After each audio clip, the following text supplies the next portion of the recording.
नमस्कार मित्रों, स्वागत है आप सबका मेरे YouTube चैनल पर। मैं वंदना सुखवाल लेकर उपस्थित हूँ आपके लिए एक और वीडियो। और आज से हम स्टार्ट करेंगे माध्यमिक शिक्षा बोर्ड की पुस्तकों का अध्ययन। तो देखिए, शुरू करते हैं। पहला अध्याय, राजस्थान का इतिहास, एक परिचय।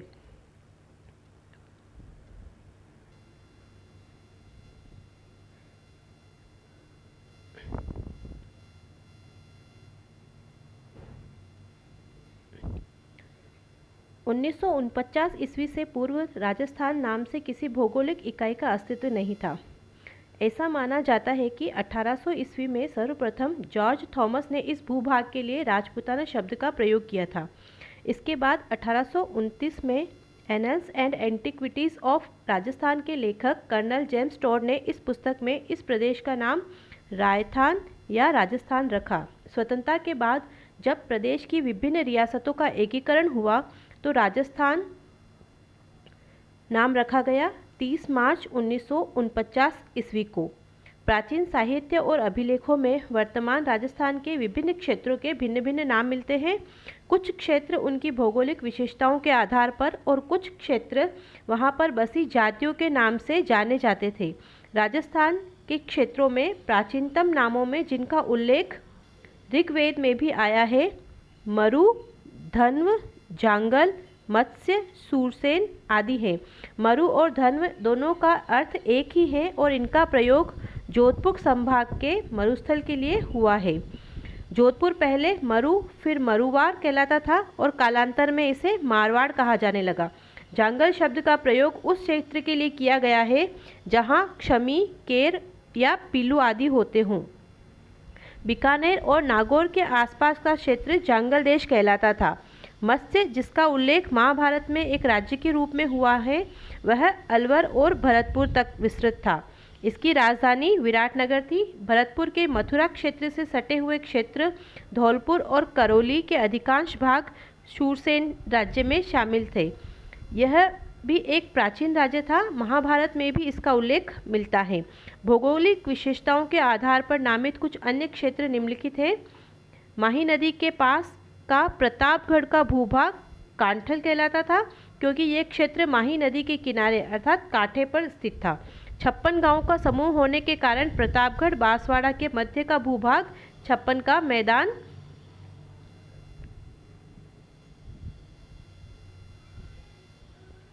कहलाता था। तो देखिए, इससे संबंधित प्रश्न पूछे जाते हैं कि कांठल क्षेत्र तो प्रतापगढ़ का भूभाग और 56 का मैदान किन दो जिलों में विस्तृत है, तो प्रतापगढ़ और बांसवाड़ा। अलवर और भरतपुर तक का विस्तृत प्रदेश मत्स्य और बीकानेर और नागौर के आसपास का क्षेत्र जांगल प्रदेश कहलाता था। भेसरोडगढ़ से लेकर बिजोलिया तक का क्षेत्र पठारी होने के कारण ऊपरमाल के नाम से जाना जाता था। तो ऊपरमाल का पठार, भेसरोडगढ़ से लेकर बिजोलिया तक का क्षेत्र। उदयपुर के आसपास की क्षेत्र पहाड़ियों की अधिकता के कारण गिरवा कहलाता था। जैसलमेर का प्राचीन नाम मांड, डूंगरपुर बांसवाड़ा क्षेत्र बागड़ कहलाता था। कोटा और बूंदी का प्रदेश हाड़ौती नाम से प्रसिद्ध था। सीकर, झुंझुनू व चूरू का क्षेत्र शेखावाटी नाम से जाना जाता था। अब इतिहास के अनुसार इनका काल विभाजन। मोटे तौर पर मानव ने संपूर्ण इतिहास को 3 कालों में विभक्त किया है: प्राक युग, आद्य युग, ऐतिहासिक युग। प्राक युग इतिहास के उस काल को कहा जाता है जिसके ज्ञान के लिए कोई लिखित साक्ष्य उपलब्ध नहीं है, अर्थात मानव लेखन कला से अपरिचित था। आद्य युग की संज्ञा इतिहास के उस काल को दी जाती है जिसके लिखित साक्ष्य तो उपलब्ध है, किंतु या तो वे अस्पष्ट है अथवा उनकी लिपि को अभी पढ़ना संभव न हुआ हो, जैसे सिंधु घाटी सभ्यता के अवशेष। ऐतिहासिक युग उस काल के इतिहास को कहा जाता है जिसके संबंध में स्पष्ट और सुपठित लिखित साक्ष्य उपलब्ध हैं। इन अर्थों में भारतीय इतिहास के कालक्रम को इस प्रकार से विभक्त कर सकते हैं। प्राक युग, यह युग सृष्टि के आरंभ से हड़प्पा सभ्यता के पूर्व तक का था। आद्य युग, यह युग हड़प्पा सभ्यता के काल से 600 ईस्वी पूर्व तक रहा। और ऐतिहासिक युग, यह युग 600 ईस्वी पूर्व से वर्तमान तक जारी है। तो देखिए, प्रश्न कैसे भी बन सकते हैं, आगे देखेंगे। प्रागैतिहासिक राजस्थान, प्राक युग में राजस्थान की स्थिति कैसी थी? तो मानव सभ्यता का उदय नदी घाटियों में हुआ था, क्योंकि नदी घाटियों में जल की प्रचुरता के कारण यहाँ अपने आप उत्पन्न होने वाले कंद मूल फल भी प्रचुर मात्रा में उपलब्ध होते हैं। सघन वनों के कारण यहाँ मांस हेतु पशु पक्षी भी आसानी से उपलब्ध हो जाते हैं। सैकड़ों वर्षों पूर्व राजस्थान की भौगोलिक स्थिति ऐसी ही थी। यद्यपि राजस्थान का एक बड़ा भाग आज मरुस्थल है, किंतु विद्वानों की मान्यता है कि सैकड़ों वर्ष पूर्व इस मरुस्थल भूमि में समुद्र विद्यमान था और सरस्वती तथा धृष्टवती नदियां इस समुद्र में आकर गिरती थी। यह मानव जीवन के लिए सर्वथा उपयुक्त स्थिति थी। यही कारण है कि ऐसी भौगोलिक स्थिति में राजस्थान को भी मानव सभ्यता के जन्म के प्राचीनतम भूभागों में से एक होने का गौरव प्राप्त हुआ। मानव सभ्यता के उद्भव के इस काल को पाषाण काल कहते हैं। इसे 3 भागों में बांटा गया है: पूर्व पाषाण, मध्य पाषाण और उत्तर पाषाण काल।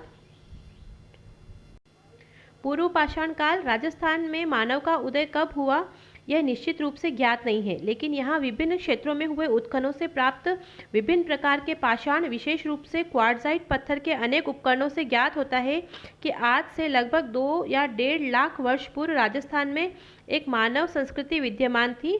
1870 ईस्वी में C.A. हैकेट ने सर्वप्रथम जयपुर और इंद्रगढ़ से पत्थर से बनी पूर्व पाषाणकालीन हस्त कुठार खोज निकाली, हैंड एक्स।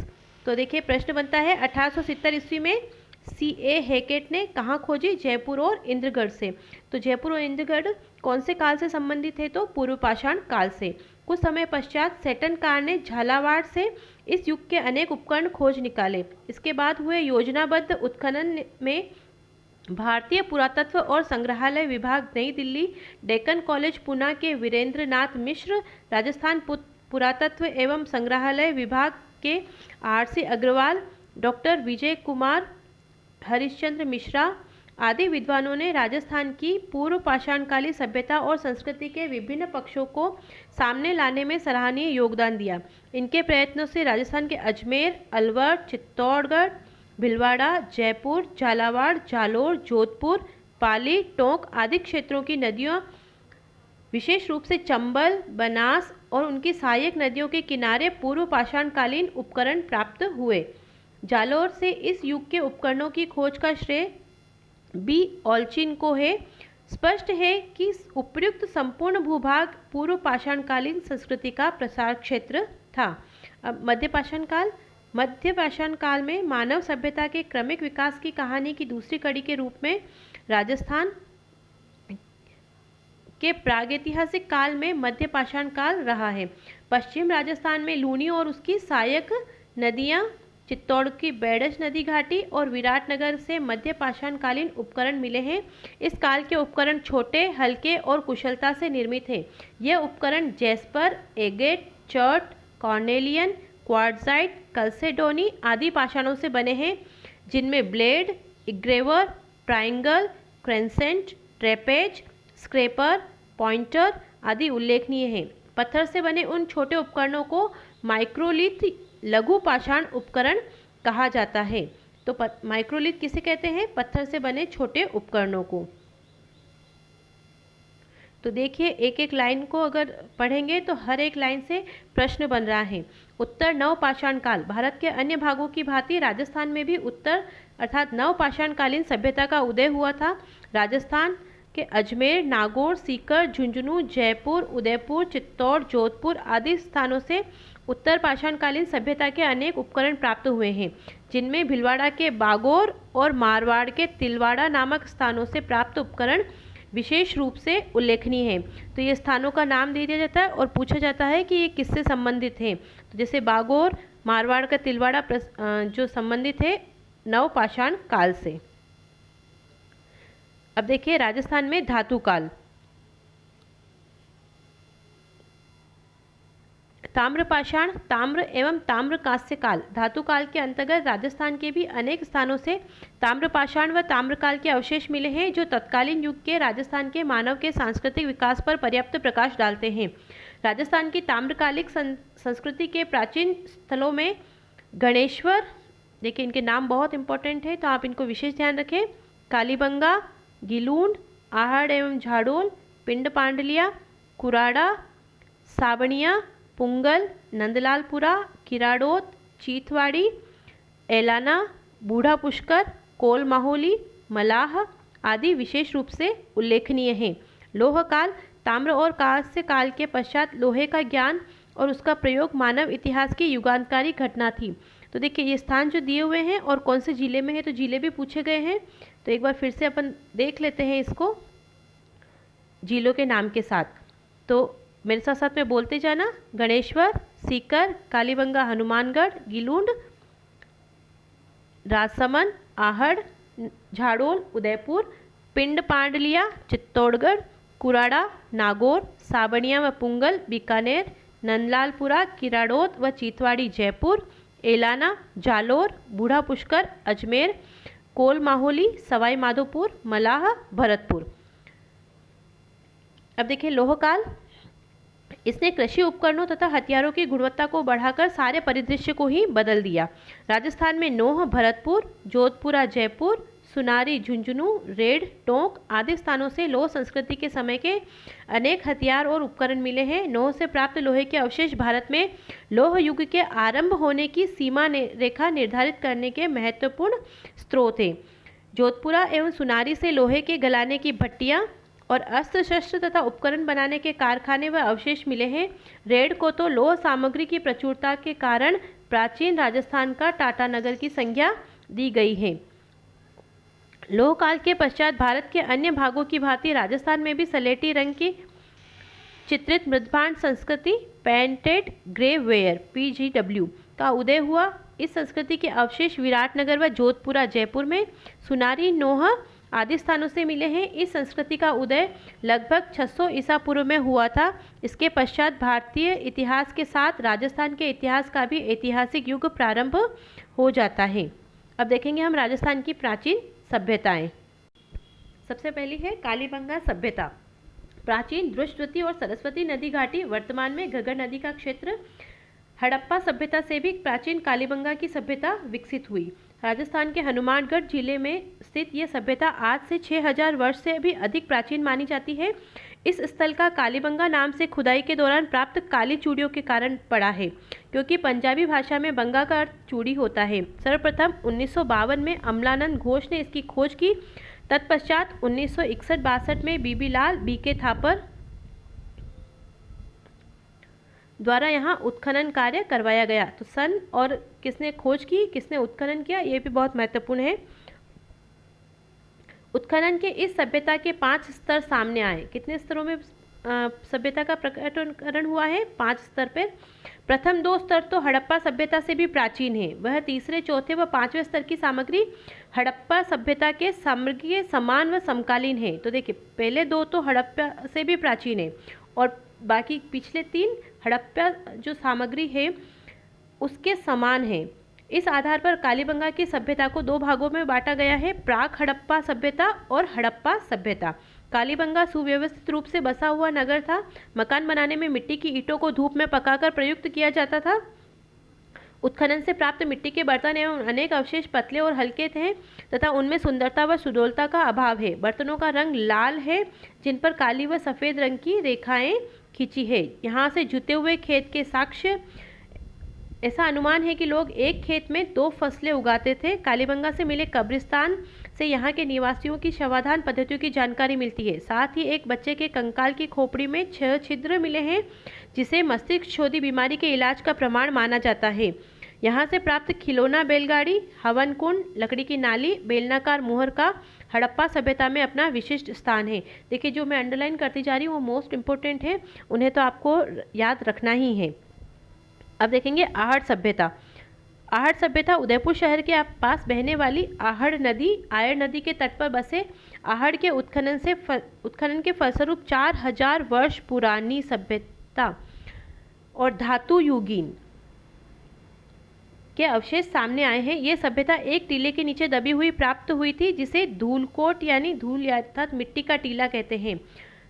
सर्वप्रथम 1953 में यहाँ अक्षय कीर्ति व्यास, उसके बाद रतन चंद्र अग्रवाल, HD साकलिया के निर्देशन में उत्खनन कार्य करवाया गया।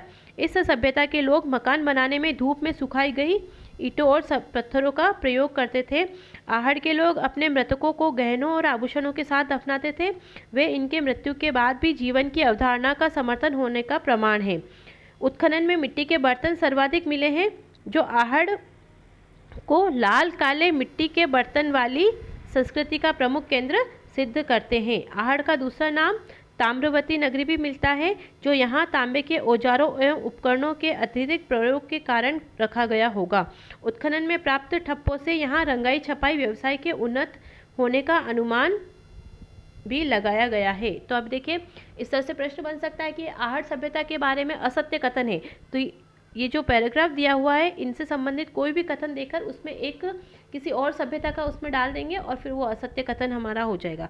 तो हर एक चीज़ को बड़ी बारीकी से पढ़ना है, बड़े ध्यान से नोट करते हुए पढ़ना है।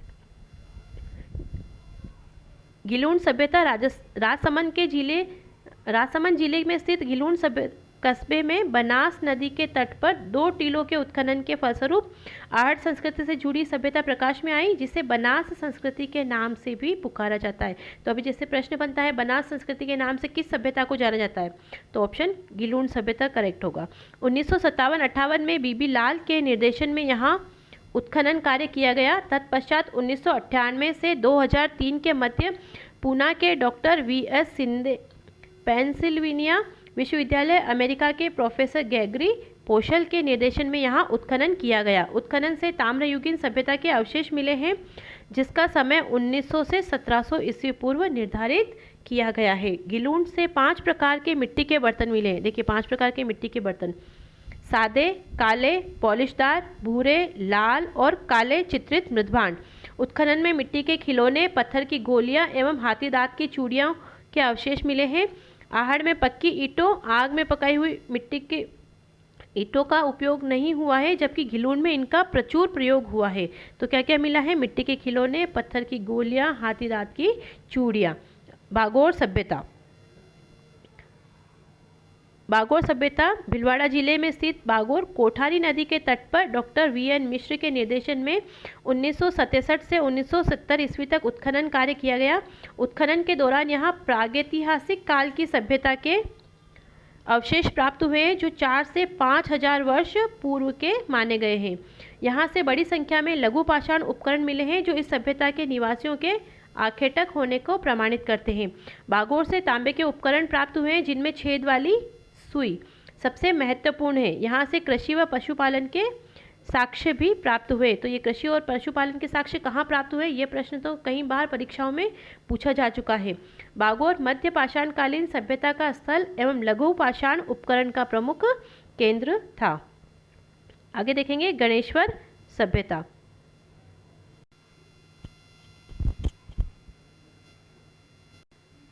गणेश्वर नीम का थाना सीकर कांतली नदी के उद्गम पर स्थित ताम्रयुगीन संस्कृति का महत्वपूर्ण स्थल है।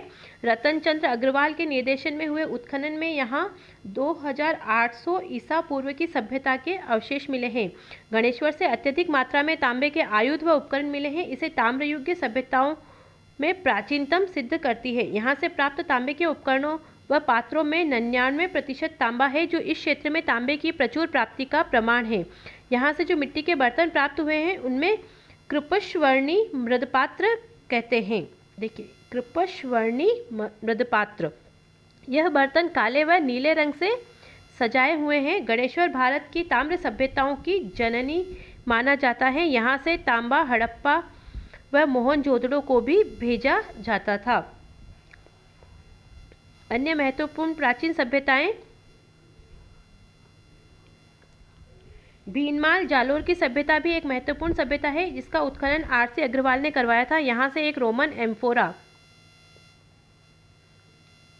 सुरापात्र व एक यूनानी सुराही मिली है, जो इसकी विदेशी व्यापारी का केंद्र होने की पुष्टि करता है। भीनमाल का प्राचीन नाम श्रीमाल था।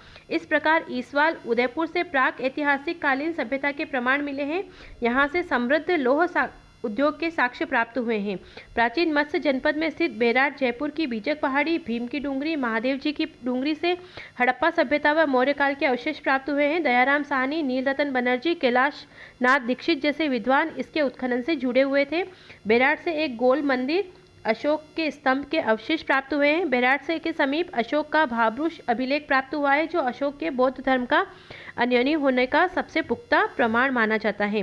बालाथल उदयपुर में वीएन मिश्र के निर्देशन में हुए उत्खनन में एक ताम्र पाषाण कालीन सभ्यता प्रकाश में आई। इस सभ्यता का संपर्क हड़प्पा सभ्यता से होने का पुख्ता प्रमाण प्राप्त होता है। इन महत्वपूर्ण सभ्यताओं के अतिरिक्त रंगमहल हनुमानगढ़, ओझियाना भीलवाड़ा, नगरी चित्तौड़, बरौर गंगानगर, तिलवाड़ा बाड़मेर, जोधपुरा जयपुर, सुनारी झुंझुनू, नोह भरतपुर नगर, टोंक आदि प्राचीन सभ्यताओं के अवशेष भी राजस्थान में प्राप्त हुए हैं। राजस्थान में आर्य संस्कृति का प्रसार हड़प्पा सभ्यता के पतन 1800 ईस्वी पूर्व के आसपास के बाद भारतीय इतिहास में वैदिक सभ्यता का समय प्रारंभ होता है। तो 1800 ईस्वी पूर्व के आसपास, उसके बाद इस सभ्यता के बारे में जानने का मुख्य स्रोत 4 वेद है, ऋग्वेद, यजुर्वेद, सामवेद और अथर्ववेद, इसलिए इसे वैदिक सभ्यता कहा गया है। राजस्थान की इस सभ्यता के अवशेष अनूपगढ़, तरखान वाला डेरा तथा चक 64 में मिले हैं। महाकाव्य काल में राजस्थान में आर्यों की अनेक बस्तियों के उल्लेख मिलते हैं।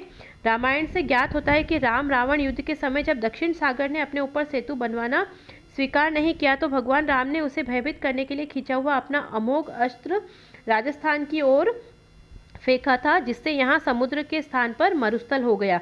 यद्यपि आज वैज्ञानिक युग में इस कथा को स्वीकार नहीं किया जा सकता, किंतु रामायण के रचयिता राजस्थान के भूभाग से परिचित थे, यह तो प्रमाणित हो ही जाता है। महाभारत में भी राजस्थान के आर्यों का पर्याप्त उल्लेख मिलता है। महाभारत के अनुसार राजस्थान का जांगल देश अर्थात बीकानेर कौरव पांडव राज्य के अधीन था और मत्स्य राज्य इनका मित्र या अधीनस्थ राज्य था। कहा जाता है कि पांडवों ने अपने अज्ञातवास का 1 वर्ष भेष बदलकर मत्स्य देश के शासक विराट के दरबार में व्यतीत किया था। पांडवों का अज्ञातवास और शासक था विराट। महाभारत युद्ध में विराट अपनी सेना सहित पांडवों की ओर से लड़ता हुआ मारा गया था। भारतीय इतिहास की भांति महाभारत के युद्ध के पश्चात महात्मा बुद्ध के समय तक का राजस्थान का इतिहास भी अंधकार में है, क्योंकि इस समय के बारे में जानने के पर्याप्त पुरातात्विक व लिखित साक्ष्य प्राप्त नहीं होते। किंतु बुद्ध के समय से भारतीय इतिहास के ऐतिहासिक युग के आरंभ होने के साथ ही राजस्थान के इतिहास के संबंध में भी पहले की अपेक्षा कुछ अधिक स्पष्ट और प्रामाणिक जानकारी मिलने लगती है। बौद्ध ग्रंथों के आधार पर विद्वानों का मत है कि 6ठी शताब्दी ईसा पूर्व में भारतीय राजनीतिक के रंगमंच पर 2 प्रवृत्तियां विशेष रूप से दिखाई देती है। प्रथम, जनपदों का उदय और द्वितीय, साम्राज्य विस्तार हेतु जनपदों के मध्य संघर्ष। राजस्थान के जनपद। राजस्थान आर्यों के प्रसार के अंतर्गत और उसके पश्चात भारत के अन्य भागों की भांति राजस्थान में भी अनेक जनपदों का उदय, विकास एवं पतन हुआ। बौद्ध साहित्य, बौद्ध ग्रंथ अंगुत्तर निकाय से हमें 16 महाजनपदों की सूची प्राप्त होती है। तो बौद्ध ग्रंथ अंगुत्तर निकाय से 16 महाजनपदों की सूची प्राप्त होती है। जिन 16 महाजनपदों का उल्लेख हुआ है उनमें से मत्स्य जनपद राजस्थान में स्थित था और राजस्थान के अनेक भाग कुरु, शूरसेन, अवंती महाजनपदों के अंतर्गत आते थे। इसके अतिरिक्त चित्तौड़ के आसपास का क्षेत्र शिवी जनपद कहलाता था। 327 ईसा पूर्व में सिकंदर के आक्रमणों के कारण अपनी सुरक्षा और अस्तित्व की रक्षा के लिए पश्चिमोत्तर सीमा से कुछ कबीले मालव, योधे, अर्जुनायन राजस्थान में आकर बस गए। मत्स्य जनपद आर्यजन के रूप में मत्स्य जाति का उल्लेख सर्वप्रथम ऋग्वेद में हुआ है, जो इसकी प्राचीनता का प्रतीक है। तो देखिए, मत्स्य जाति का सर्वप्रथम उल्लेख किसमें हुआ है? ऋग्वेद में। शतपथ ब्राह्मण और कौशितकी उपनिषद में भी मत्स्य जन का उल्लेख मिलता है। महाभारत में भी मत्स्य जनपद की गणना भारत के प्रमुख जनपदों में की गई है। अनुमान है कि दक्षिण में इसका विस्तार चंबल की पहाड़ियों तक और पश्चिम में पंजाब में सरस्वती के जंगलों तक था। इस प्रदेश में आधुनिक जयपुर, अलवर, धौलपुर, करौली और भरतपुर के कुछ भाग सम्मिलित थे। महाभारत काल में मत्स्य जनपद का शासक विराट था, जिसने जयपुर से 85 किलोमीटर दूर विराट नगर बेराट बसाकर उसे मत्स्य जनपद की राजधानी बनाया। विराट की पुत्री उत्तरा का विवाह अर्जुन के पुत्र अभिमन्यु के साथ हुआ था। इन्हीं का पुत्र परीक्षित कालांतर में पांडवों के राज्य का उत्तराधिकारी बना। महाभारत काल में पश्चात मत्स्य जनपद के इतिहास के संबंध में अधिक जानकारी नहीं मिलती, किंतु डॉक्टर गोपीनाथ शर्मा का मत है कि महाभारत के बाद कुरु और यादव जनपद निर्बल हो गए। इन शक्तिशाली जनपदों की निर्बलता का लाभ उठाकर मत्स्य राज्य शक्तिशाली हो गया और उसकी राजधानी विराट की समृद्धि में वृद्धि हुई। मत्स्य जनपद के निकट आधुनिक अलवर के कुछ भागों में शाल्व जाति रहती थी। अस्पष्ट सीमा को लेकर इन दोनों में प्राय संघर्ष होता रहता था। शाल्वों की भांति चेदी जनपद भी मत्स्य जनपद का पड़ोसी था। चूंकि दो पड़ोसी राजनीतिक शक्तियों में प्राय शत्रुता रहती है, अतः चेदी और मत्स्य जनपद में भी संघर्ष चलता रहा।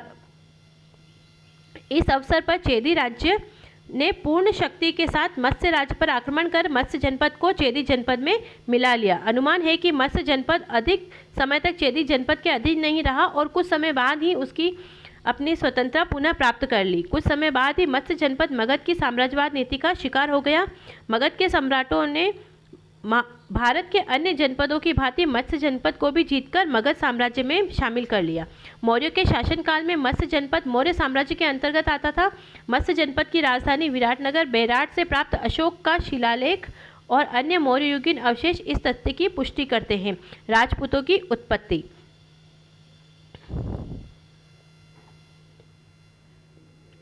हर्षवर्धन की मृत्यु 647 ईस्वी के बाद भारत की राजनीतिक एकता जो गुप्तों के समय स्थापित हुई थी पुनः समाप्त होने लगी।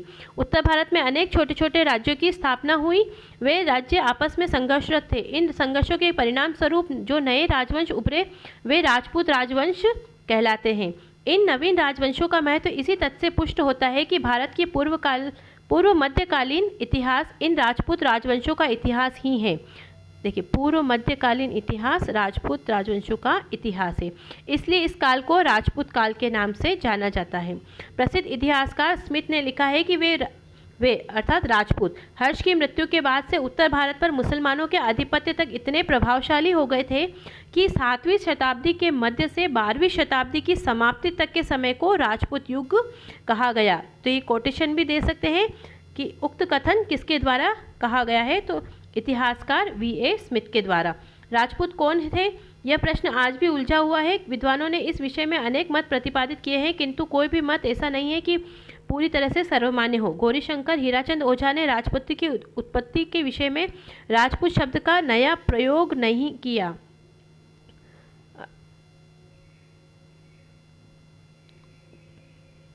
देखिए, गौरीशंकर हीराचंद ओझा ने क्या कहा कि राजपूत शब्द का प्रयोग नया नहीं है।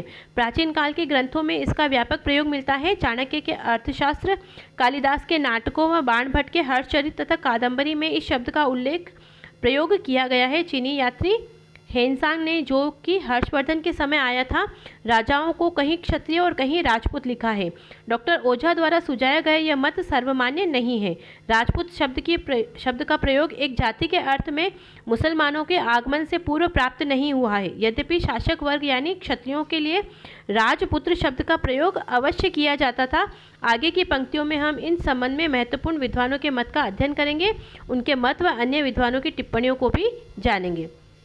देखिए, तो किन किन विद्वानों ने राजपूतों की उत्पत्ति किस प्रकार से मानी है, तो सबसे पहले है वैदिक आर्यों की संतान। कि कौन मानता है वैदिक आर्यों की संतान? डॉक्टर गौरीशंकर हीराचंद ओझा, CV वैद्य। तो देखिए, परीक्षा में प्रश्न सीधे सीधे पूछे जाते हैं कि राजपूतों की उत्पत्ति का वैदिक आर्यों से संबंधित सिद्धांत किसने दिया है, तो डॉक्टर गौरीशंकर हीराचंद ओझा और CV वैद्य राजपूतों को भारतीय आर्यों के क्षत्रिय वर्ग राजन्य वर्ग की संतान मानते हैं। उनके अनुसार राजपूत प्राचीन क्षत्रियों की तरह अश्व और अस्त्र की पूजा करते थे। प्राचीन कालों की आर्यों की भांति यज्ञ एवं बलि में भी उनका विश्वास था। उनके सुडौल शारीरिक गठन, लंबी नाक और लंबे सिर से यह प्रमाणित होता है कि वह आर्यों की संतान है। अब अग्निकुंड संबंधी सिद्धांत सबसे प्रमुख है चंद्रबरदाई, अजमेर के शासक पृथ्वीराज तृतीय का दरबारी विद्वान। इसने अपने सुप्रसिद्ध ग्रंथ पृथ्वीराज रासों में राजपूतों की उत्पत्ति अग्निकुंड से बताई है। उसने लिखा है कि आबू पर्वत पर निवास करने वाले विश्वामित्र, गौतम, अगस्त्य तथा अन्य ऋषि धार्मिक अनुष्ठान करते थे। इन अनुष्ठानों को राक्षस मांस, हड्डी और मलमूत्र डालकर अपवित्र कर देते थे। वशिष्ठ मुनि ने इनसे निपटने हेतु यज्ञ कुंड से 3 योद्धा उत्पन्न किए जो परमार, चालुक्य और प्रतिहार कहलाए। अब इनका क्रम याद रखिएगा, परमार, चालुक्य, प्रतिहार। किंतु जब ये तीनों भी रक्षा करने में असमर्थ सिद्ध हुए तो वशिष्ठ ने चौथा योद्धा उत्पन्न किया जो प्रथम 3 से ज़्यादा ताकतवर और हथियार से सुसज्जित था, जिसका नाम चौहान रखा गया। तो देखिए, सबसे पहले परमार, फिर चालुक्य, फिर प्रतिहार, उसके बाद चौहान। चंद्रबरदाई के अनुसार इस तरह राजपूतों की उत्पत्ति मुनि वशिष्ठ द्वारा अग्निकुंड यज्ञ से हुई है, इसीलिए वह अग्निकुंड का सिद्धांत प्रतिपादित करते हैं कि राजपूतों की उत्पत्ति अग्निकुंड से हुई है।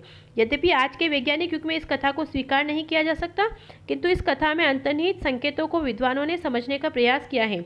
विद्वानों के अनुसार संभवतः प्राचीन काल में क्षत्रिय जो बौद्ध बन गए थे या प्राचीन आदिवासी भील, मीणा आदि विदेशी आक्रमणकारी शक्तियों शक, हूण, युचि आदि की यज्ञ द्वारा शुद्धि करके क्षत्रिय वर्ग में शामिल कर लिया गया होगा।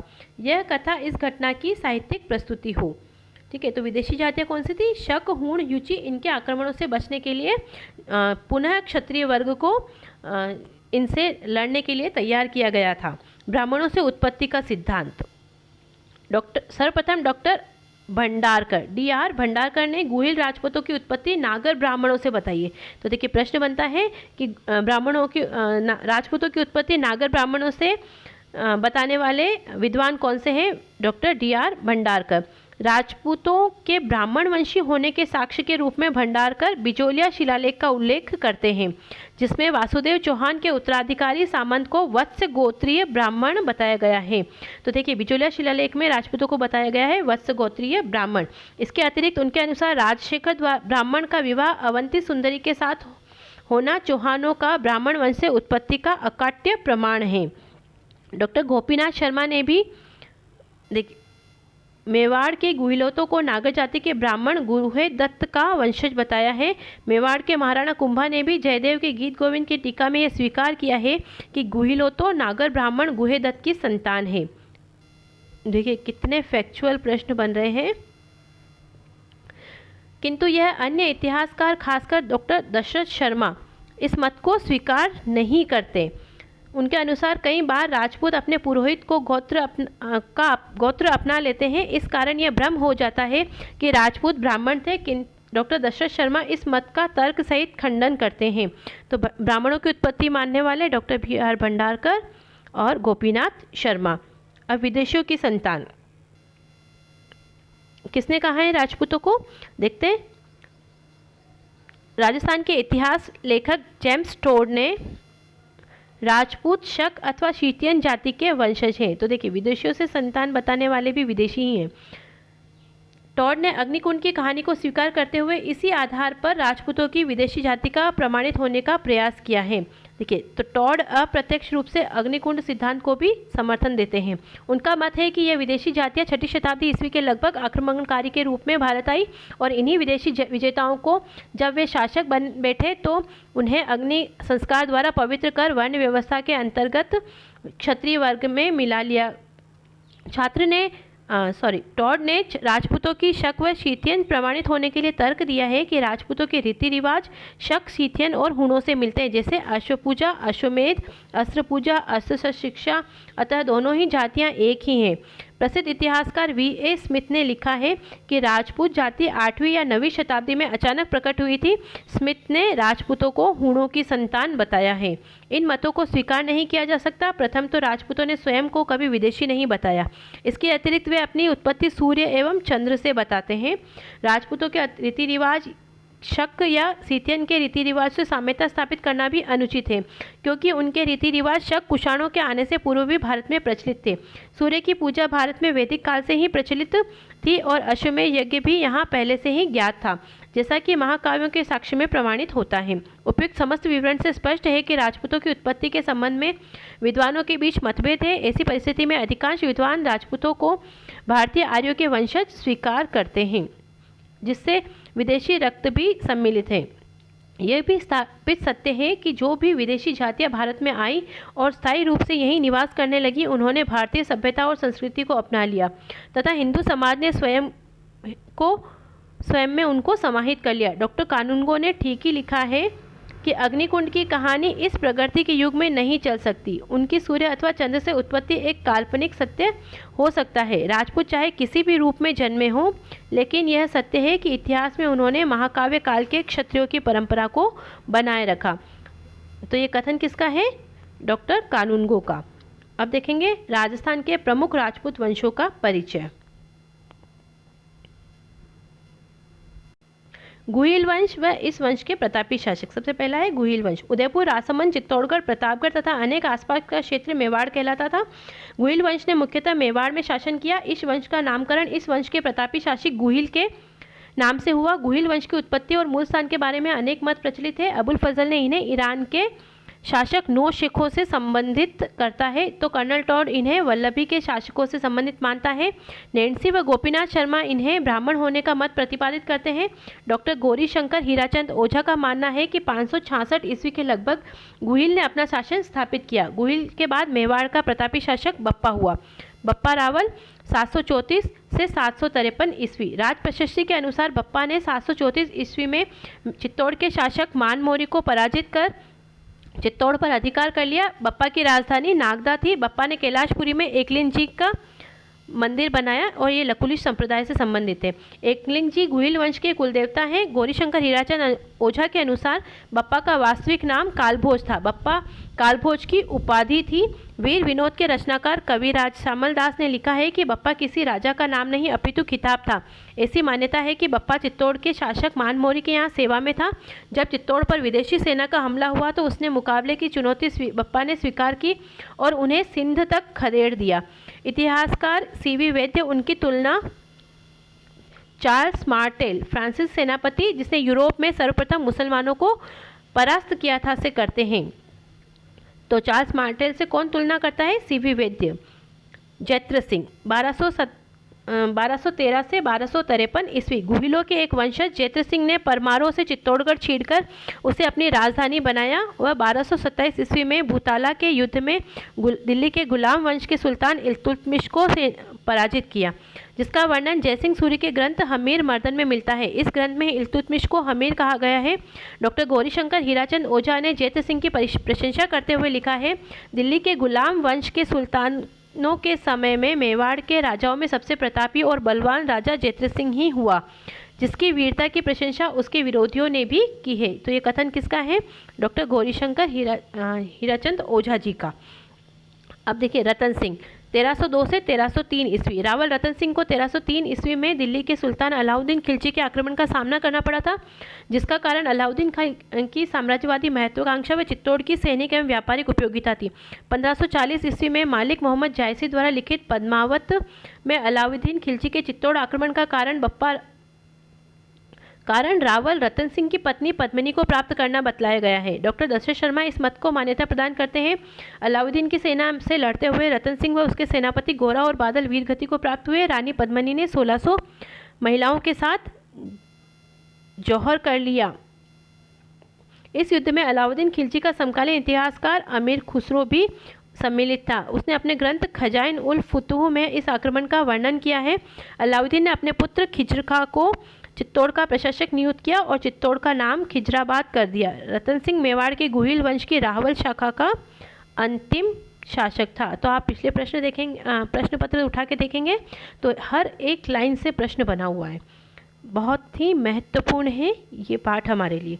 आगे देखेंगे राजा हमीर 1326 से 1364 ईस्वी। शिशोदा ठिकानों के जागीरदार हमीर ने 1326 ईस्वी में चित्तौड़ पर अधिकार कर गुहिल वंश की पुनः स्थापना की। शिशोदा का जागीरदार होने के कारण उसे शिशोदिया कहा गया। हमीर के दादा लक्ष्मण सिंह अपने पुत्रों के साथ अलाउद्दीन खिलजी के विरुद्ध लड़ते हुए वीरगति को प्राप्त हुए थे। दादा लक्ष्मण सिंह। उसके बाद मेवाड़ के सभी शासक शिशोदिया कहलाते हैं। हमीर को मेवाड़ के उद्धारक की संज्ञा भी दी जाती है। राणा हमीर को विषम घाटी पंचानन विकट आक्रमणों में भी सिंह के समान की संज्ञा राणा कुंभा की कीर्ति स्तंभ प्रशस्ति में दी गई है। हमीर ने सिंगोली बांसवाड़ा के युद्ध में मोहम्मद बिन तुगलक को भी परास्त किया था। महाराणा लाखा 1382 से 1421 ईस्वी। 1382 में महाराणा लाखा मेवाड़ का शासक बना। मारवाड़ के रणमहल की बहन हंसाबाई का विवाह लाखा के पुत्र चूड़ा के साथ होना हुआ निश्चित हुआ था, लेकिन परिस्थितिवश ये विवाह लाखा के साथ संपन्न हो गया। इस विवाह के साथ ये शर्त थी कि मेवाड़ का उत्तराधिकारी हंसाबाई का पुत्र होगा, जिससे लाखा के योग्य पुत्र चुंडा को राज्याधिकार से वंचित होना पड़ा। चुंडा को राजस्थान का भीष्म पितामह कहा जाता है, क्योंकि जब हंसाबाई का विवाह राणा लाखा से तय हो गया तो उन्होंने ये शर्त रखी थी कि हंसाबाई का जो पुत्र होगा वही मेवाड़ का अगला शासक बनेगा। तो बड़ा पुत्र तो राणा चूड़ा था, लेकिन इन्होंने प्रतिज्ञा की कि मैं राज्य कार्य नहीं संभालूंगा। इस कारण इन्हें राजस्थान का भीष्म पितामह कहा जाता है। राणा लाखा के समय में जावर माइंस में चांदी व सीसा बहुत अधिक मात्रा में निकलने लगा, जिसके कारण यहाँ की आर्थिक समृद्धि बढ़ी। इसी समय एक बंजारे ने पिछोला झील का भी निर्माण करवाया था। तो ऐसे कहते हैं कोई पिच्छू नाम का बंजारा था, उसने इस झील का निर्माण करवाया था। महाराणा मोकल 1421 से 1433 ईस्वी। मोकल महाराणा लाखा व हंसाबाई का पुत्र था। 1421 में जब मोकल शासक बना तो अल्पायु होने के कारण चुंडा ने उसके संरक्षण के रूप में कार्य किया। पर जब चुंडा को लगा कि मोकल की माता हंसाबाई उस पर संदेह करती है तो वह मेवाड़ छोड़कर मांडू चला गया और 1433 ईस्वी में मोकल की जिलवाड़ा में चाचा व मेरा ने मेहपा पंवार के साथ मिलकर हत्या कर दी। महाराणा कुंभा 1433 से 1468 ईस्वी। मोकल के बाद उसका पुत्र महाराणा कुंभा 1433 ईस्वी में मेवाड़ का शासक बना। राठौड़ का मेवाड़ पर प्रभाव समाप्त कर उसने मेवाड़ी सामंतों का विश्वास अर्जित किया।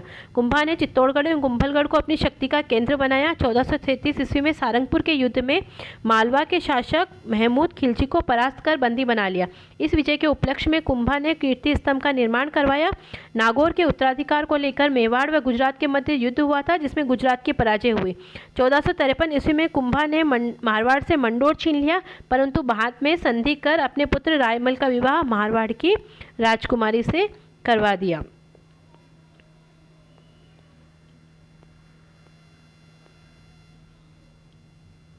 आगे देखेंगे 1456 ईस्वी में मालवा के महमूद खिलजी व गुजरात के कुतुबुद्दीन के बीच चंपानेर की संधि हुई। तो चंपानेर की संधि किन किन के बीच हुई और कब हुई? 1456 महमूद खिलजी व गुजरात के कुतुबुद्दीन के बीच।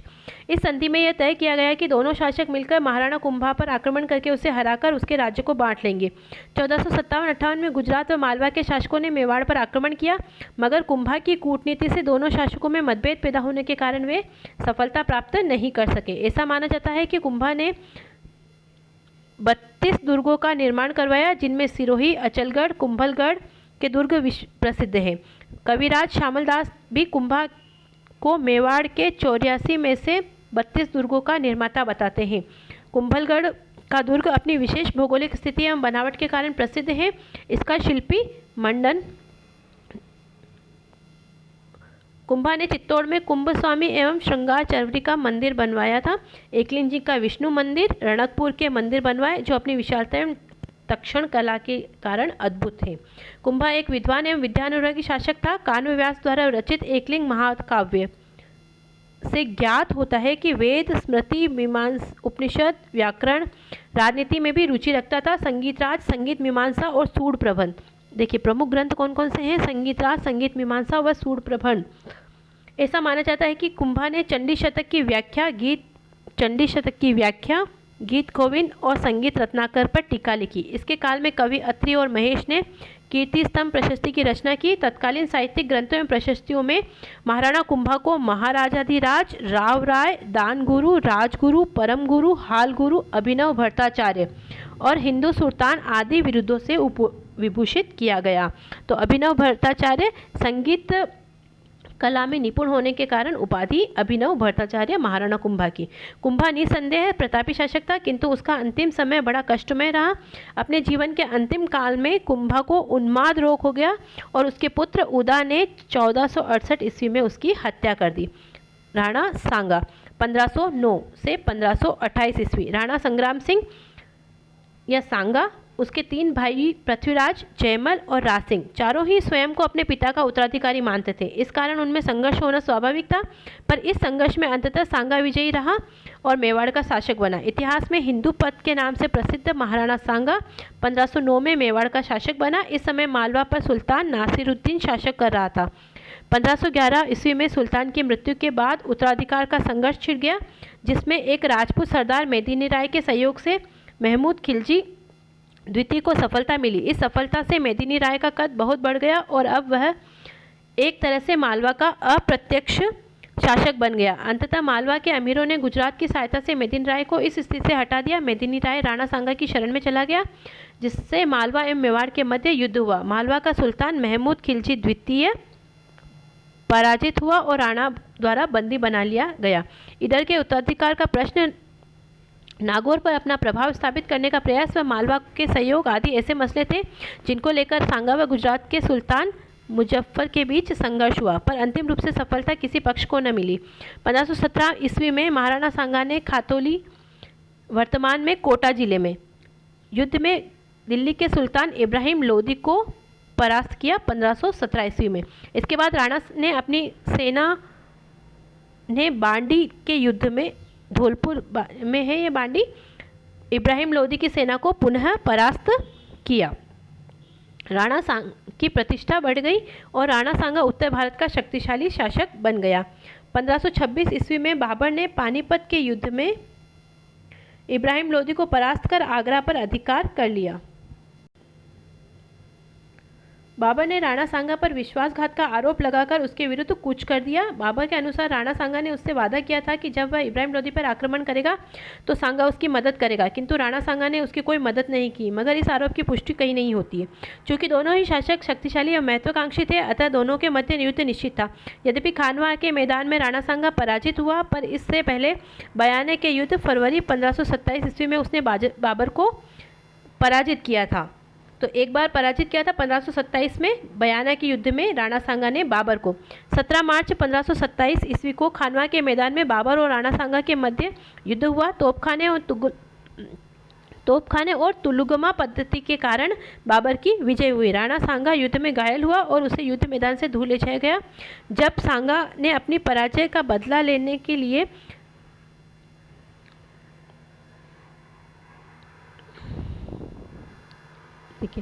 जब सांगा ने अपनी पराजय का बदला लिए बिना चित्तौड़ लौटने से इनकार कर दिया, तब सामंतों ने जो युद्ध नहीं करना चाहते थे सांगा को विष दे दिया, जिसके फलस्वरूप 30 जनवरी 1528 को बसवा, जो दौसा में स्थित है, सांगा की मृत्यु हो गई और मांडलगढ़ में यहाँ सांगा की समाधि स्थल है। राणा सांगा की मृत्यु के पश्चात राणा रतन सिंह 1528 से 1531 व इसके पश्चात राणा विक्रमादित्य मेवाड़ के शासक बने। अब है राणा उदय सिंह। राजस्थान के इतिहास में सबसे महान बलिदान के कारण ख्याति प्राप्त पन्नाधाय ने अपने पुत्र चंदन का बलिदान करके उदय सिंह को बनवीर से बचाया था।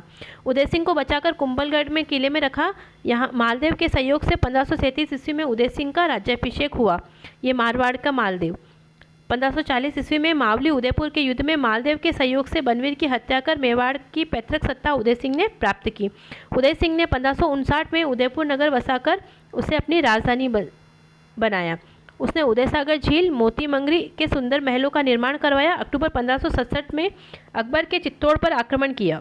अपने सरदारों की सलाह पर उदय सिंह किले की रक्षा का भार जयमल और फत्ता नामक अपने 2 सेनानायकों को सौंपकर पहाड़ियों में चला गया। किले की रक्षा के दौरान जयमल व फत्ता वीर गति को प्राप्त हुए। अकबर ने जयमल फत्ता की वीरता से मुक्त होकर आगरा के किले के बाहर उनकी हाथी पर सवार पत्थर की मूर्तियां लगवाई।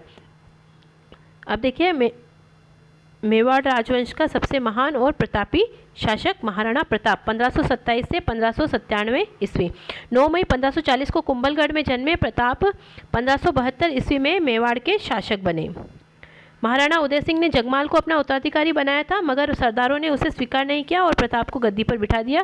इस समय दिल्ली पर मुगल बादशाह अकबर का शासन था। प्रताप के सामने 2 मार्ग थे, अकबर की अधीनता स्वीकार कर सुविधापूर्ण जीवन बिताए या अपना स्वतंत्र अस्तित्व अपने देश की प्रतिष्ठा बनाए रखे। दूसरा विकल्प चुनने की स्थिति में अनेक कष्ट उठाने थे, फिर भी प्रताप ने विकल्प को ही चुना, संघर्ष। इस संघर्ष की तैयारी में उसने सबसे पहले मेवाड़ को संगठित करने का बीड़ा उठाया। अपने कर्तव्य विचार से उसने सामंतों और भीलों को एक गुट बनाया जो सदैव देश की रक्षा के लिए उद्यत रहे। प्रताप ने प्रथम बार अब इसलिए उन्हें अपनी सैन्य व्यवस्था में उच्च पद देकर उन्हें सम्मान दिया और उनके सम्मान को बढ़ाया।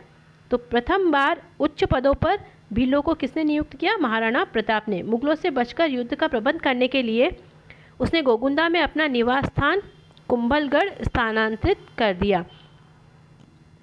अकबर किसी भी तरह से मेवाड़ को अपने अधीन करना चाहता था, अतः उसने समझौते के प्रयास किए। 1572 से 1576 के मध्य उसने 4 शिष्टमंडल जलाल खां, मानसिंह, भगवंत दास और टोडरमल के नेतृत्व में भेजे, मगर महाराणा ने संधि करने में किसी प्रकार की रुचि नहीं दिखाई। अतः मेवाड़ को मुगल आक्रमण का सामना करना पड़ा। 1576 से प्रारंभ में अकबर मेवाड़ अभियान की तैयारी हेतु अजमेर पूछा। वहीं उसने मानसिंह को मेवाड़ अभियान का नेतृत्व सौंपा। 18 जून 1576 ईस्वी, कुछ विद्वान ये तिथि 21 जून भी स्वीकार करते हैं, को खमनोर के पास मुगल सेना का प्रताप से युद्ध हुआ, जो हल्दी घाटी के युद्ध के नाम से प्रसिद्ध है।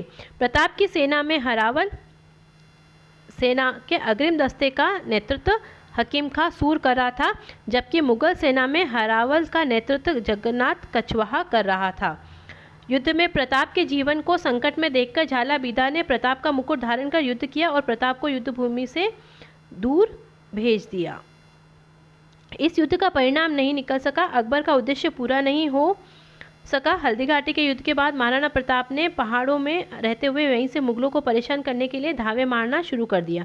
इस युद्ध को अबुल फजल ने खमनोर का युद्ध, बदायूनी ने गोगुंदा का युद्ध और कर्नल जेम्स टोड ने हल्दी घाटी का युद्ध कहा है। देखिए, ये हल्दी घाटी का युद्ध नहीं, यहाँ पे थर्मोपोली का कहा है, मेवाड़ की थर्मोपोली कर्नल जेम्स टॉड ने कहा है हल्दी घाटी के युद्ध को। देखिए, अब एक कोटेशन है अबूजा भारत, डॉक्टर महेंद्र भातनावत जी की पुस्तक है। उनमें क्या लिखा है, हल्दी घाटी नाम हल्दी रंगी मिट्टी के कारण नहीं पड़ा, ऐसी मिट्टी यहाँ है ही भी कहाँ। लाल, पीली और काली 3 रंगों वाली मिट्टी है। फिर हल्दी घाटी नाम क्यों दिया गया? इसका एकमात्र कारण यह है कि यहाँ हल्दी चढ़ी कई नवविवाहिताएं पुरुष वेश में लड़ मरी थी। अबूजा भारत नामक पुस्तक में इन्होंने, डॉक्टर महेंद्र भानावत जी ने यह कथन कहा है। आगे देखेंगे, 1576 ईस्वी से 1585 ईस्वी तक अकबर ने मेवाड़ पर अधिकार के लिए अनेक सैनिक अभियान भेजे, किंतु शाहबाज खां, अब्दुल रहीम खान खाना के नेतृत्व में सेनाएं भी भेजी, मगर उन्हें ज़्यादा सफलता नहीं मिली। इस कालखंड में 2 महत्वपूर्ण घटनाएं घटित हुई। 3 अप्रैल 1578 को भीषण संघर्ष के बाद शाहबाज खान कुंभलगढ़ दुर्ग पर अधिकार करने में सफल रहा।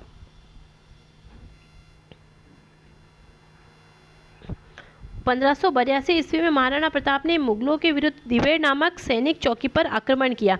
महाराणा के पुत्र अमर सिंह ने इस चौकी पर तैनात मुगल सूबेदार सेरीमा सुल्तान खां को एक ही वार में परलोक पहुंचा दिया।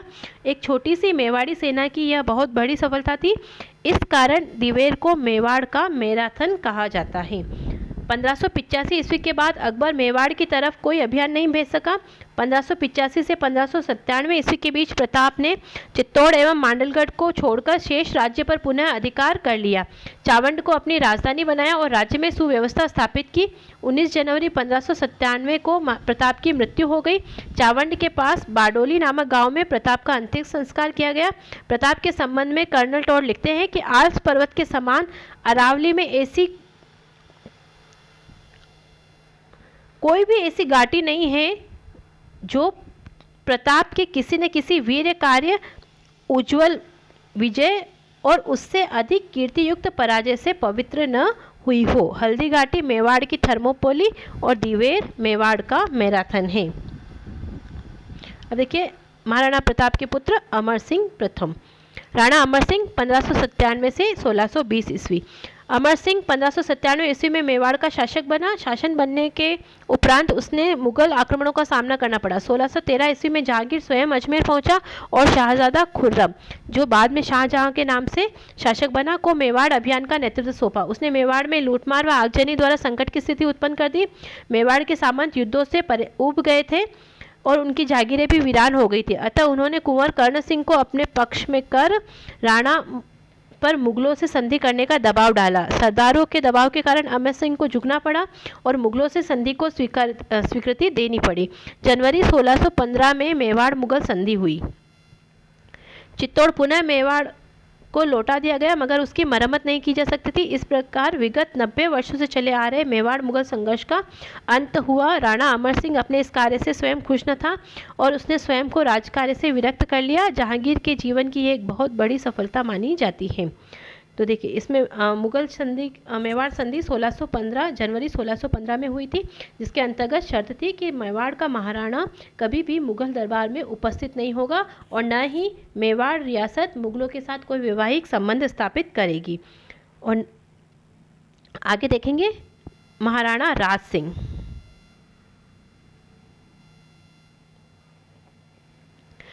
1652 से 1680 ईस्वी। राज सिंह के शासक बनते ही चित्तौड़ की मरम्मत के कार्य को पूरा करने का निश्चय किया, लेकिन मुगल सम्राट ने 1615 ईस्वी की मेवाड़ मुगल संधि की शर्तों के प्रतिकूल मानते हुए चित्तौड़ दुर्ग को ढाने के लिए 30,000 सेना के साथ सादुल्ला खां को भेजा।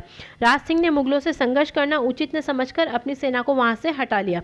मुगल सेना कंगूरे व बुर्ज गिराकर लौट गई। 1658 में मुगल शहजादों में उत्तराधिकार का युद्ध छिड़ा, मगर महाराणा किसी भी पक्ष का समर्थन नहीं करना चाहता था, अतः महाराणा टालमटोल करता रहा।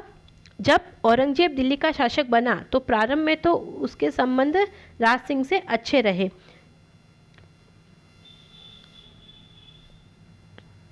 किंतु औरंगजेब ने उसे 6,000 जात और सवार का मनसब भी प्रदान किया।